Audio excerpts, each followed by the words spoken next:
십자가의 가장 큰 역할은 무엇일까? 두 가지로 또 요약해 볼 수가 있습니다. 첫째는 영원히 씻을 수 없는 인류의 죄를 씻어줬다는 것입니다. 대속해줬다는 것입니다. 두 번째는 사탄의 권세와 정사와 권세를 무너뜨려 주셨다는 것이죠. 그러면 예수님께서 우리 죄를 대속해 주시고 사탄의 세력을 꺾어 주시는 것은 공짜로 된 일인가? 그냥 하나님이 그렇게 해라 그러니까 된 것인가? 아닙니다. 하나님이시라도, 무소부재하시고 무소불능하신 하나님이시라도 대가를 치루었다는 것이죠. 대가를 치르지 않는 사랑은 없습니다. 희생을 치르지 않는 구원도 없습니다.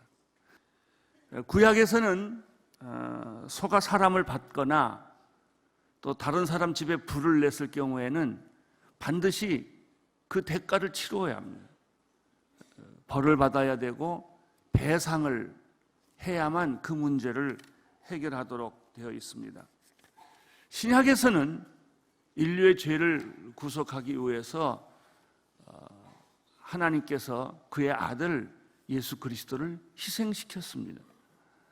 마태복음 20장 28절에 보면은 이 십자가의 구속에 대해서 이렇게 말하고 있습니다. 시작.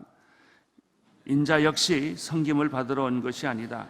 섬기러 왔고 많은 사람을 위해 자기 목숨을 대속물로 주려 하셨다. 인간의 죄를 위해서 예수님이 대가를 치루었다는 것이죠. 이거를 마가복음 10장 45절에는 우리말 번역, 옛날 번역에는 다 똑같은데 우리말 번역에는 좀 다른 표현을 썼어요. 마가복음 10장 45절 한번 같이 읽겠습니다. 시작. 인자 역시 섬김을 받으러 온 것이 아니라 섬기러 왔고 많은 사람들을 구원하기 위해 치를 몸값으로 자기 생명을 내어준 것이다. 대속물을 다른 말로 표현했어요. 치를 몸값이다. 디모데전서 2장 6절 오늘 말씀인데 6절인데요. 시작. 그분은 모든 사람을 위해 자신을 대속물로 내어 주셨다. 이것이 적절한 때에 주어진 증거다. 갈라디아서 1장 4절 읽어 주세요. 예수 그리스도는 하나님 곧 우리 아버지의 뜻을 따라 이 악한 세대에서 우리를 건져내시려고 우리를 죄를 대신해서 자신의 몸을 내어 주셨습니다. 여러분 성경 여러 곳을 제가 찾아 읽는데요. 다 하는 얘기가 한결같이 예수는 우리의 대속물이었다. 예수 그리스도께서 우리의 대속물로 우리의 죄를 위하여 내가 그 죄값을 치러야 되는데 너는 죄값을 치를 능력이 없고 너는 죄값을 치르는 게 죽는 것밖에 없으니까 하나님 예수님이 대신 죽어서 우리의 죄값을 치루었다. 이제 이런 내용이 복음의 핵심이고 십자가 사상의 핵심이에요. 사도 바울은 이것을 설명할 때 어떻게 설명했나? 아주 재밌어요. 이론으로 설명 안 하고 논리로 설명하지 않고 교리로 설명하지 않았다는 거예요.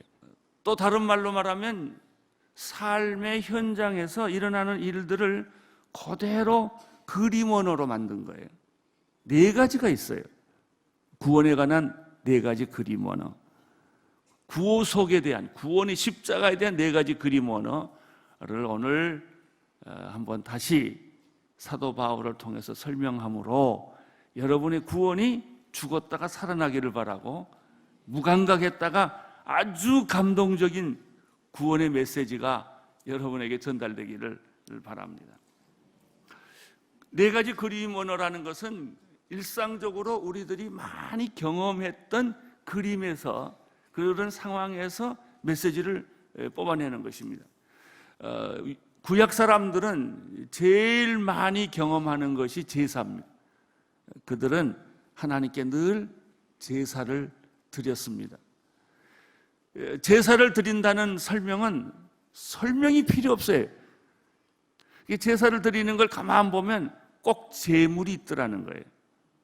그게 소가 됐든 양이 됐든 비둘기가 됐든 제물이 있어서 그 제물을 태우든지 제물을 죽이든지 제물에서 피를 빼든지 해가지고 하나님께 제사를 드리더라는 거예요.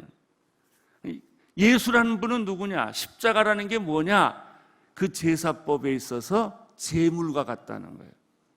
제물 없는 제사는 없습니다. 이것을 가리켜 성경은, 사도 바울은 화목 제물이라고 설명을 합니다.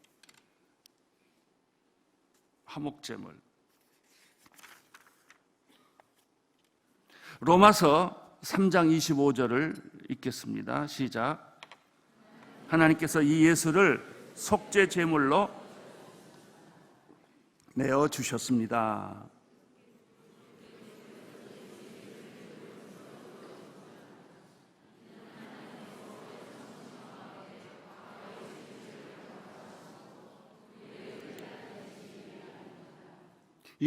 속죄 제물은 다른 성경에는 화목 제물로 설명되고 있습니다. 예수는 하나님께서 예수는 를 속죄 제물로 바쳤다 이렇게 되어 있습니다.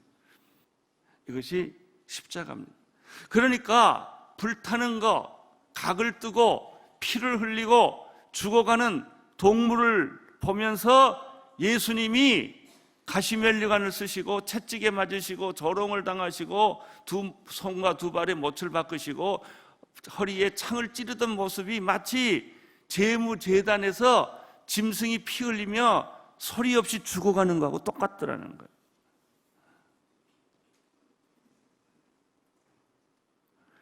근데 우리는 이런 이미지, 이런 그림을 그리지 않고 그냥 예수가 죽었다고 이론적으로만 지나가 버리기 때문에 예수의 죽음이 여러분의 양심에, 여러분의 도덕에, 여러분의 영혼에 아무런 충격을 주지 않고 지나가 버린 거예요. 예수 그리스도의 십자가의 핵심은 십자가에서 흘리신 고난이나 그 조롱이나 이런 거는 하나의 전제 사건이에요. 핵심 사건은 피를 흘리는 거예요.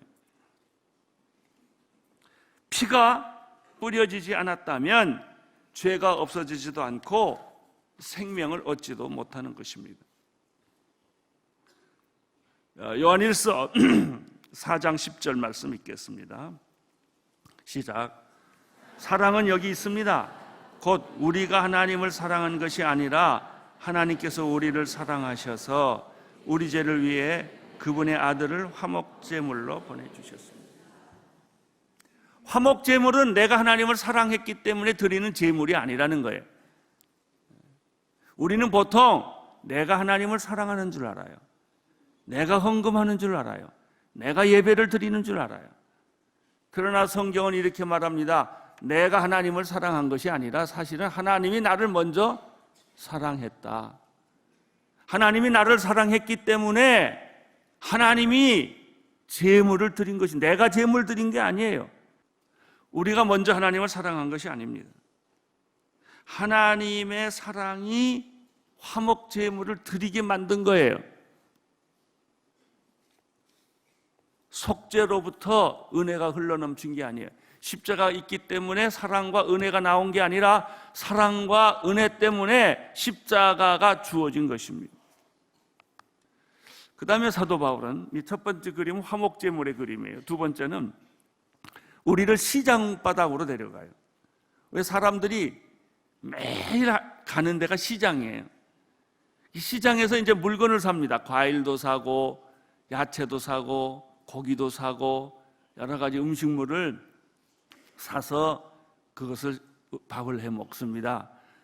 우리는 절대 시장에 가서 물건을 쓱 가져오지 않아요.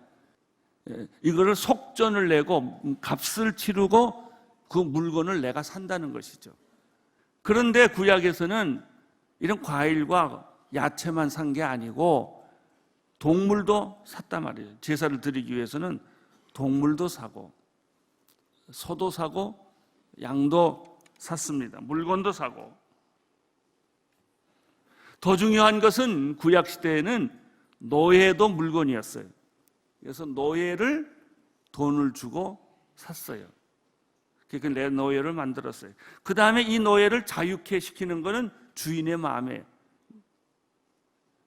그런데 제사에서 제물이 예수 그리스도인 것처럼 물건에서 내가 물건을 살 때 값을 치르는 돈, 그걸 속전이라고 그러는데 그 돈을 지불함으로 노예를 사오는 것처럼 예수님께서 나를 위해서 속전을 지불하셨어요. 하나님 값을 지불하셨어요.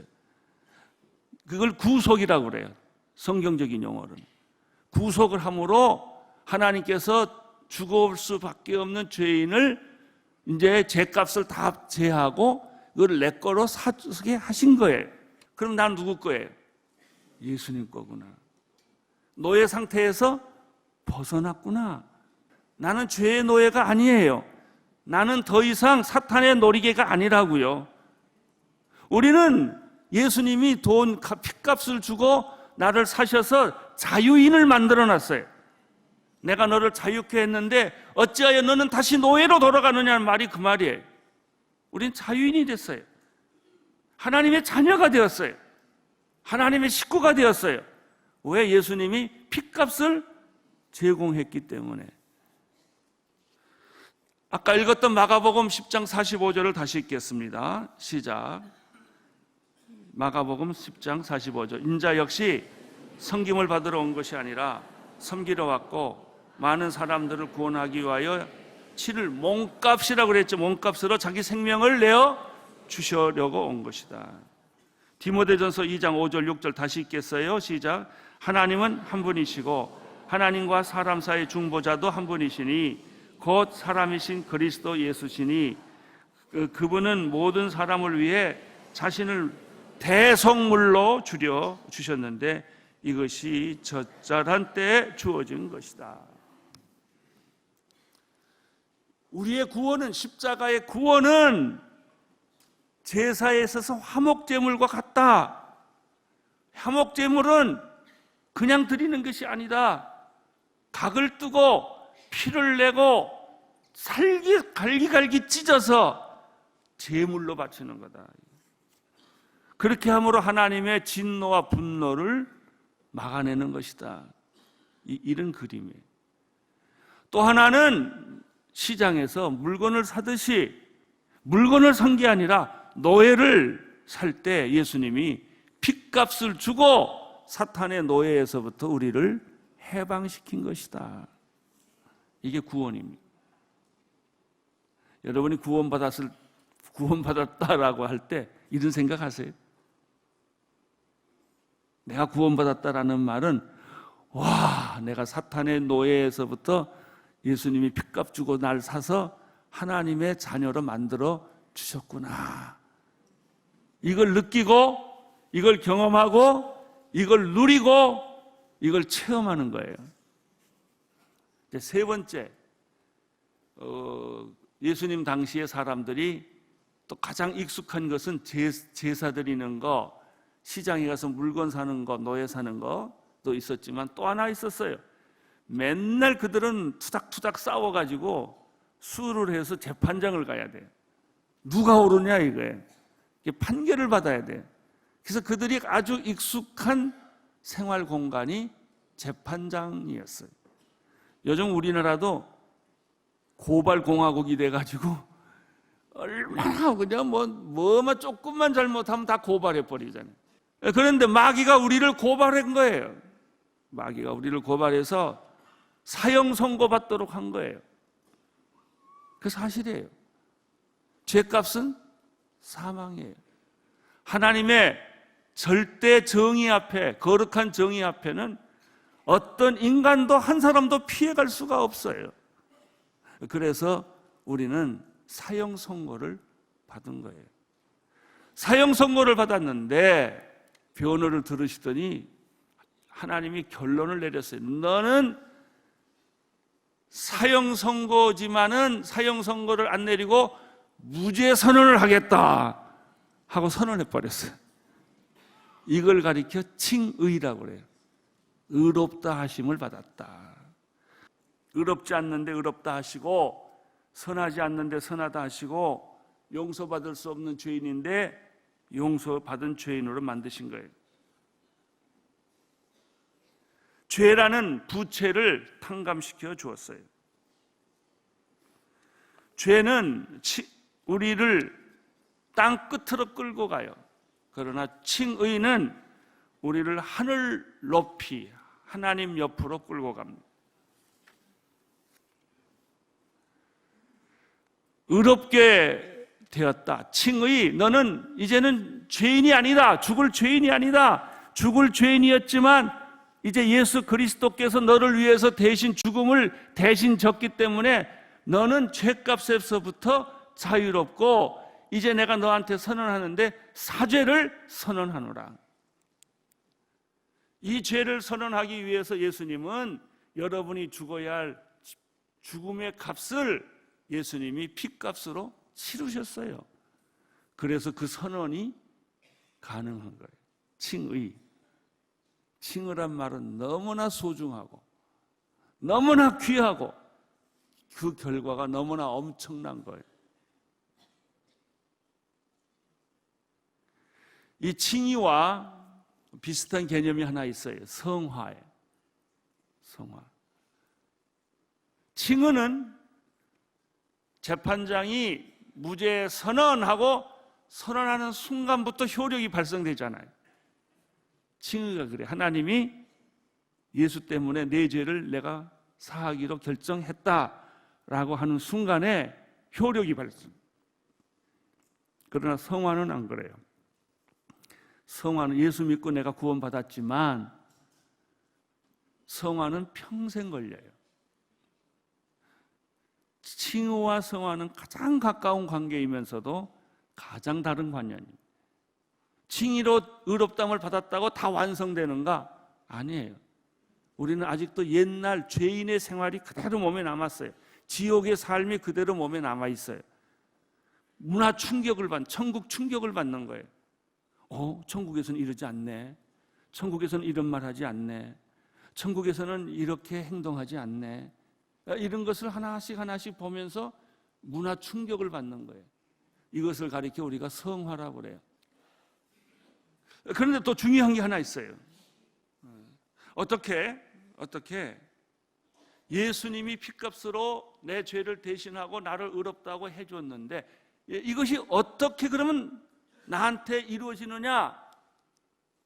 이것을 내 거로 만드는 방법이 믿음이에요. 그래서 믿음으로 의롭다함을 받는 거예요. 믿음에서 믿음에 이르게 하는 거예요. 근데 더 조심할 게 있어요. 믿음이 우리를 구원하느냐? 아니에요. 예수님이 나를 구원해요. 내가 믿습니다. 그런데 구원되느냐? 아니에요. 뭘 믿느냐가 중요해요. 우리가 믿는 예수님이 우리를 의롭게 하는 거예요. 그래서 여러분이 믿는 내용이 뭐냐를 똑바로 이해를 해야 돼요. 정확하게 이해를 해야 돼요. 자, 이제 제가 지금 세 가지 설명을 했습니다. 첫째는 제사법에 가서 화목제물, 두 번째 시장바닥에서 노예를 사는 속전, 구속, 세 번째는 법정의 칭의. 이제 마지막 사도 바울은 우리를 어디로 끌고 갈 것인가? 우리를 가족관계로 끌고 가요. 가족관계에서 제일 중요한 게 뭘까요? 화해예요. 그러면 화해는 어떻게 이루어진 것일까? 화해의 순서는 이래요. 하나님과의 화해, 이웃과의 화해, 가족 간의 화해예요. 자신과의 화해, 자연과의 화해. 가장 중요한 화해는 하늘에서 이루어졌어요. 하나님과 인간 사이의 화해가 이루어진 것이죠. 그래서 그 화해가 땅에서 왔어요. 아버지와 아들 사이의 화해라는 것이죠. 우리에게 주신 직책은 무엇입니까? 화해입니다. 그리스천에게 주신 최대 직책은 화목케 하라신 주님의 명령이에요. 마태복음 5장 9절에 이런 말씀이 있습니다. 읽어주십시오. 시작. 복되도다 평화를 이루는 사람, 그들은 하나님의 아들이라 불리울 것이다. 평화를 이루는 사람을 화해자라고 말합니다. 에베소서 2장 14절에서 17절까지 계속 읽겠습니다. 시작. 그리스도께서 우리의 화평이시니 자기의 육체를 둘로 하나로 만드신 분이십니다. 그분은 중간에 막힌 담 곧 원수된 것을 헐어내셨고 조문으로 된 계명을 율법을 폐하셨습니다. 이는 그리스도가 그분 안에서 이 둘을 한 새 사람으로 창조해 화평을 이루시고 십자가를 통해 이 둘을 한 몸으로 하나님과 화목하게 하셔서 자기 안에서 원수된 것을 없애버리시기 위한 것입니다. 그리스도는 오셔서 먼 데 있는 여러분에게 화평을 전하셨을 뿐만 아니라 가까운 데 있는 사람들에게도 화평을 주셨습니다. 할렐루야. 예수님은 십자가에 피 흘려 돌아감으로 말미암아 화해자가 되셨다는 것이죠. 화목제물도 대가를 치르는 거예요. 구원도 대가를 치르는 거예요. 칭의도 대가를 치르는 거예요. 가만히 있으면 화해하지 않아요. 내가 희생해야 화해해요. 내가 손해봐야 화해를 한다고요. 지금 우리나라 민족에게 가장 필요한 것은 무엇일까요? 화해예요. 화목이에요. 갈등의 벽을 넘어서서 누군가 화해를 해요. 어떻게 화해가 될 수 있을까요? 소리 지르면 화해가 안 나요. 더 시끄러워져요. 근데 다 자기가 화해자라고 막 나서요. 근데 그 사람을 가만 보면 손해본 게 하나도 없어요. 희생한 게 하나도 없다고. 소리만 질러요. 그건 화해 아니에요. 진짜 화해자는 피투성이 날 만큼 손해봐야 돼요. 자기 것을 포기해야 돼요. 져줘야 돼요. 돈을 써야 돼요. 자기가 희생을 해야 돼요. 값을 치러야 돼요. 그래야만 화해가 이루어지는 거예요. 남북 통일이 되기 위해서는 누군가 대가를 치러야 돼요. 지역 갈등, 무슨 사상적 갈등, 이거 푸는 방법은 화해자가 필요해요. 화해자가 치루어야 될 것은 대가예요. 희생이에요. 이분이 예수 그리스도이세요. 그는 온 인류의 갈등을 자신의 죽음으로 화해를 시킨 것입니다. 기도하겠습니다. 하나님 아버지, 화해자가 되게 하옵소서. 하나님 아버지, 정말 우리들이 이 세상에 있는 모든 갈등을 위해 중보기도 하며 희생하며 헌신하는 자들이 되게 하여 주옵소서. 예수님 이름으로 기도드립니다.